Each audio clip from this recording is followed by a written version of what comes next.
Hi there, and welcome to Making Sense of Money Budgeting 101. My name is Catherine, and I'm a financial education specialist with the Credit Counseling Society, and I'm really glad you're here today. In the next little while, we'll simplify budgeting, take the stress out of where your money goes, and build a plan that supports your real life and real priorities. My goal is that you'll leave feeling encouraged, organized, and ready with practical steps you can use right away. So let's jump in. Let's start with a quick snapshot of who we are. The Credit Counseling Society is a Canadian nonprofit. Our mission is simple. We help, we educate, and we give hope. We do that through free and confidential credit and debt counseling and through flexible debt solutions and practical financial educations like this session today. If at any point you want to talk through your situation, even just to get some clarity, we're just a phone call away. I'll leave our contact information at the very end. There's no pressure and no judgment, just support and a plan that makes sense for you. When people struggle with money, it's rarely because they're doing anything wrong. Most often it's life. It's a job change or fewer hours at work, relying on credit for basics, an illness or an injury, a separation, simply the high housing costs. And all of these can happen to anyone at any time. Now, budgeting isn't about blame. It's about regaining a sense of control so you can respond to whatever comes with more confidence and less stress. And that's what today is about. Here's our roadmap. First, we're going to connect your money to your values and your goals. Then we'll look at expense tracking, planning for irregular and emergency costs, and building savings in a way that sticks with you. And finally, we'll tie it all together with paycheck planning. Each step is going to build on the last. So by the end, you'll have a simple, flexible system you can actually incorporate into your day-to-day life. By the end of this recording, you'll be able to reflect on your money values and goals, understand and act on your financial priorities, plan for irregular and emergency expenses, and create a saving system that's organized and realistic. Let's start by reshaping what budget means. What comes to mind when you hear the word budget? And for some people, budget means restrictive. Others, it means empowering. Now, here's the reframe I want you to carry forward. A budget is a spending plan. And that's it. It's a tool for organizing your money around what matters most to you. Not to anyone else, not to your neighbors, just you. There's no universal right or wrong here, only alignment, and your plan should reflect your priorities and your reality and not anyone else's. What a budget really is, it works best when it's written down. Life changes, expenses shift, big priorities evolve. So your plan needs to be visible and easily available and ready to be adjusted. When a new expense appears, your written plan is going to show exactly where to rebalance. When a debt is paid off or your income rises, it will help you decide what that freed up money should go and where it should go. Your budget is a living guide, not a rigid rule book. So changes to it can happen often, or if nothing changes, it may stay the same for a long period of time, but it is something that is flexible. Before any numbers, though, you have to decide what better looks like for you. Maybe it means less stress or feeling organized or having stronger boundaries with spending, more savings, using your money with more intention, or having easier money conversations at home. Keep your version of better front and center, and your spending plan is there to support that vision. As soon as you start organizing your money, even with small steps, stress tends to drop, predictability returns, and sleep improves. And with a clear plan, you feel back at the wheel instead of money happening to you. That sense of progress builds something powerful. It builds a sense of hope, and hope makes it much easier to keep going even when life throws a trial at you. Whatever your situation, there's 3 elements that form your foundation of any budget. Your take-home net pay, your living expenses, and your savings lines. That means short-term goals, emergency funds, and irregular expenses. Now, if your income is irregular, that's okay. Budgeting still works. The key is to build around conservative income estimates and priority-based spending. Then adjust as money comes in, and a written plan will help you see it all at a glance. Now, here's a powerful question. What does money mean to you? Does it mean safety, freedom, flexibility, the ability to give, comfort, or adventure? Your answer to this question will help you decide what you want your money to do for you first. It'll help you prioritize your goals, and it brings a purpose to the numbers and guides the priorities you'll fund. How do we decide what these money values are? Money values and priorities, they go hand in hand. You may ask yourself, where do you find that in your budget you want your numbers to go? Where would you like it to go? By answering these questions, it will help you define your priorities. A student at home may value flexibility and learning, and a parent may value stability and closeness to family. Someone nearing retirement may value security and low stress. Values are going to shift as your life progresses, so check in regularly. That's where flexibility with your budget must happen. And remember, spending that aligns with your values is not wasted. It's intentional. Others may point a finger and say that's not how they would spend their money, but it doesn't matter. Your budget is going to reflect your values. For example, choosing to live close to family, even if it costs more, may seem irresponsible for some people, but it can be exactly right if the connection is your value. Whatever your values are, though, translate them into goals. Goals provide direction, motivation, and a clear purpose for how you will spend and save your money. Big or small doesn't really matter, but clarity does. You have to know what your goal is. When you can point to a goal and say, that's what we're working towards, decisions around money will become simpler and more productive. Momentum will start to build. When you set your goals, you want to define a few areas. You want to know what it is, how much it costs, and your time frame. And you want to have a bit of a guide around how long you want to work towards this goal. Will it be a short-term goal that's 6 to 12 months? Will it be a medium-term goal that's 3 to 5 years? Or will it be a long-term goal that's 10 to 15 years or more? Once you know your cost and time, then you can translate the goal into a monthly or a per pay amount, and that's completely up to you. You also want to make your goals SMART, and that word is an acronym. It stands for specific, measurable, achievable, relevant, and timed. Measurable means how much you want to save it for. Achievable is having it being realistic. Does the money figure fit into your other priorities? Having it relevant means it's applied to your money values, and having it timed means you have a clear endpoint to when you will achieve your goal. Specifics turn a wish into a plan. Relevance keeps you motivated, and timing is going to keep you moving. Let's put all of this together with a quick example. So all of these prompts will help you build a successful SMART goal. For example, the first is, my goal is to take a vacation. You want to go in 18 months. That's a time frame from your goal. The total cost is $1,500, and that means saving about $84 a month, or roughly $38 every 2 weeks to get to that $1,500 over 18 months. By writing out these prompts, you can see where building these bite-sized chunks makes it a lot easier for you to take some big goal like $1,500 and break it into something realistic and tangible. Now you have a dollar figure you can apply to your next paycheck and within your monthly or weekly budget to help you work towards those long-term savings. Now, you also have to understand that some budgets may not fit what the goal is asking you to save or put aside. If it's not, you can always adjust it. That's also why it's very important to write it down. Can you adjust the time frame? Can you adjust the dollar figure? All of this will end up changing the end number. So again, that flexibility will help you work towards that long-term savings. And I want to talk about some savings tips. Set clear goals and expect them to evolve. Pay yourself first by treating savings like a must-pay bill and use separate accounts to keep goals organized, and watch out for bank fees. More accounts should not mean more charges.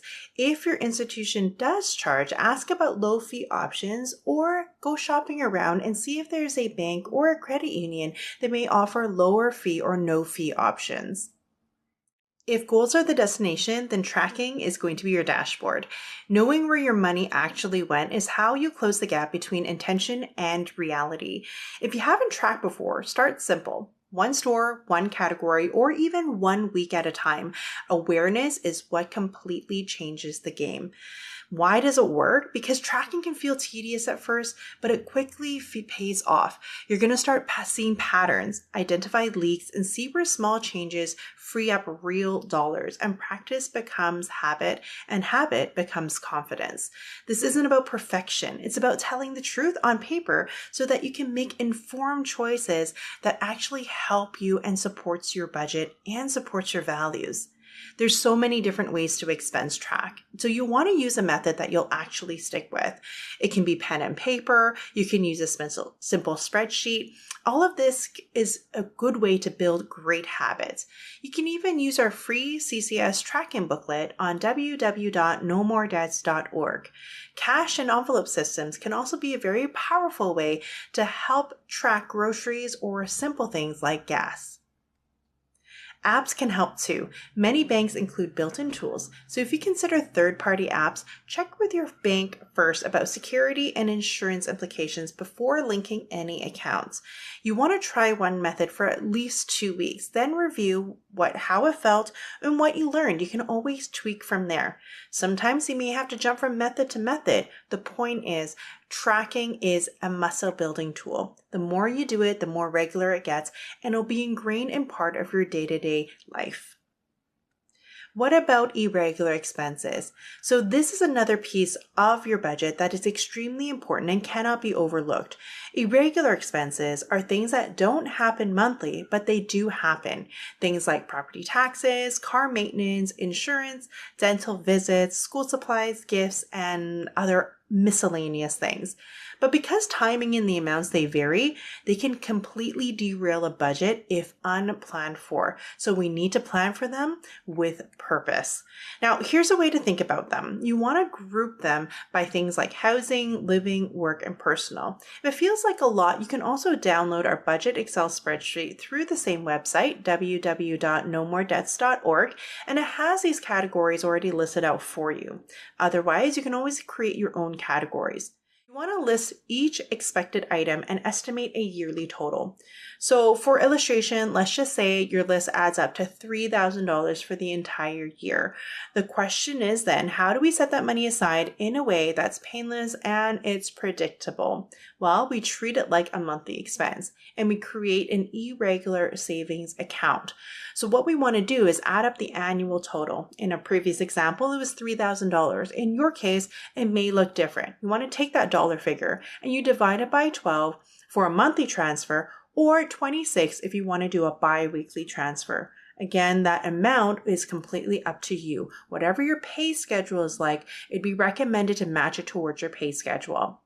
You want to automate that amount into the irregular savings account and use it only for the expenses that you listed out earlier. Track the ins and outs so the balance stays healthy. If the math doesn't fit, that's okay. You can trim a category here or trim a category there, increase gradually or revisit estimates. That's the beauty of an irregular expense account, because most of the time, you're not going to use the entire amount right away. You may take out a little bit, track those expenses. You can always try and catch up with your contributions later on. The win is having a system in and of itself. Again, practicing and recognizing that there are purchases outside of your monthly spending you do need to set aside money for. Let's talk about emergency expenses. Emergency expenses are for those situations that we could not predict. If you've done your best to create your budget, you created your irregular expense account, and then there's a situation that arises that nobody could have predicted, that's where the emergency funds come in. Emergencies are unexpected and they're unpredictable. We don't know when, what, or how much to put aside, but we can do our part in preparing for a crisis so that it doesn't become a catastrophe. Instead, it's just a small inconvenience that may happen in our budget. And there's a couple of different ways to look at an emergency fund. We recommend saving for 3 to 6 months of living expenses. So you would take your budget, you times it by 3 or times it by 6. That is a significant number, and it can be for a lot of us. So that would be a long-term goal. To get to that long-term goal, we encourage many families and many individuals to start saving up for $1,000 over the course of a year. $1,000. That's $40 for every 2 weeks, or roughly about $80 a month. Is that an amount that's doable? Now, knock on wood, you don't use that $1,000 over the course of a year. You can shift that $1,000 into a long-term emergency fund so you can work towards that longer term 3 to 6 months of living expenses. The right amount is going to vary with your location, your family situation, your household size, and even job stability. So remember to be flexible. If targets feel out of reach, plan for emergencies that will most likely hit your life situation first. So for example, many Canadians, a car repair is a common and often around a few $100s is needed. Or if you have family that lives far away, you need to price out a last minute flight. What does that look like for you if you need to pick up and leave right away, and save towards those specific needs? Focus on the habit of contributing consistently, not just on the number. Remember, small deposits do count and momentum matters. Practice those muscle saving habits. We want to make sure that when we are putting savings aside, we have to keep our savings safe from ourselves. If you're tempted to dip into savings, design a little friction for yourself. Make it hard. Choose a savings account without debit access, remove the card altogether, or pick an account that requires a branch visit to withdraw or having someone else hold you accountable. Ultimately, it means the more pauses you put between being able to put your money aside and taking the money out, that means fewer impulse decisions. Some other savings tips I want to leave you with includes a 40-40-20 rule. This is if you ever receive a lump sum, whether that's a tax refund or a bonus from work or a gift that you receive. Apply the 40-40-20 rule. That means 40% of that lump sum would go into savings, 40% goes into repaying debt, and 20% is for something fun, something for yourself. You'll strengthen your future, reduce costs, and still enjoy a well-earned treat. That balance is going to keep motivation high. Another savings opportunity is called the 52-week money challenge. And how this particular method works is you apply it to the 52 weeks of the year. You can start any time that you like. So in week 1, you put aside $1. Week 2 is $2. Week 3 is $3. Week 4 is $4. You kind of get the pattern. You continue on this trend for 52 weeks, and by the end of the 52 weeks, you'll have a little over $1,300 in a savings account for whatever you decided to save it for. And remember, it's not about the big, huge amounts that are going to save. It's about the practice of building these savings, and having these little practice opportunities like these money challenges can go a long way. The last piece I want to talk about today is paycheck planning. We've talked about a lot, from budgeting to expense tracking, all the way to how to create some savings. Now, how do we tie that all in together? Is by creating a paycheck plan. So to make things even simpler for you, we can tie in our budget to the paycheck that we receive. And the money and the amount should make sense because we created our budget off of our take-home net pay.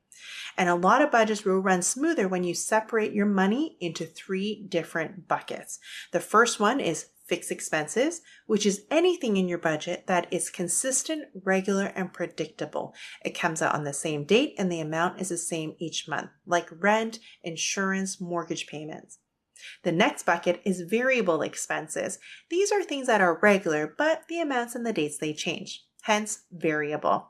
These are things like groceries or gas, entertainment, eating out. It's basically our spending money. Very lastly is the savings expenses. These are things for the future. This incorporates irregular expenses, emergency expenses, and our personal savings goals. So all of these are the 3 buckets. And what you can do with your budget is categorize each and every single one of your line items into one of these 3 buckets. Consider separate accounts, but watch for fees. The point is clarity and flow, but you don't want to take on extra charges. Now let's move into an example here. This is potentially what a paycheck plan would look like for someone who receives $3,170 a month of fixed income. So this first would show a fixed expense category, then a variable expense category, and a savings expense category. You can see the values at the bottom will add up to the $3,170. And again, as I mentioned, it provides clarity right off the get-go. Because he's done his job in categorizing everything, they'll know that when they receive the amount for every 2 weeks, this amount does not get touched because it must be set aside for all of their fixed expenses. Rent, cell phone, insurance, these things must get paid and they're required to be paid. So you know that part of that cannot be touched. Then comes their spending money. This is the part where it's a bit more flexible. And this allows you to understand, I can't spend more than X amount of dollars because then I'll go over my budget. Because again, every dollar has a job in this picture. Very lastly is the savings expenses, where you can see this money is being put aside for those other categories like irregular expenses, emergency fund, and their personal savings goal. Having this outlined will help you understand that every dollar of your paycheck has a job, and you've outlined that job, which ultimately ties back into the values that you created earlier on when you created your budget. Lastly is to organize your money. So understanding that you can categorize the different parts of your budget, you can picture your money flowing into 3 simple lanes. Your income arrives, fixed bills are set aside, and variable spending gets their own lane, and saving lanes captures emergencies, irregulars, and personal goals. You can direct your money into its home so you know where it belongs. Seeing each lane clearly, not just visually like this, but by creating accounts at the bank to accommodate these lanes can keep the whole system calm and predictable. I'm going to start summing things up for today.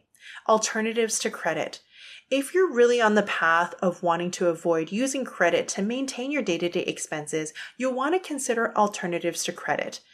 There are options that still work well online and in stores, like a Visa debit card or debit MasterCard. Spend money that you already have through your debit account. Prepaid credit cards are also great for controlled spending. Ideally, this is done through your bank. Secured credit cards can also be done through your bank, and they require a deposit and are reported to the bureau. This is the only option on the list that is also reflected as a credit history behavior. Now, to keep things in mind, you don't have to do everything all at once. I know it's a lot. Pick 1 or 2 steps that feel manageable. Create or revise your budget to reflect your priorities. Maybe plan for irregular expenses. Start or grow your emergency fund, or begin simple expense tracking. It doesn't matter which one you start with, but the point is to get started. You're not alone. If you'd like a hand with any of these steps, please feel free to give us a call. Remember, our appointments are completely free and completely confidential. A short, friendly conversation with a credit counselor can provide a plan and a lot of relief. We've covered a lot today: values and goals, tracking, irregular and emergency expenses, practical saving strategies, and paycheck planning. My hope is that you're leaving with encouragement and a sense that this is doable. And if it's not, give us a call. You've got this, and we're here to help whenever you need.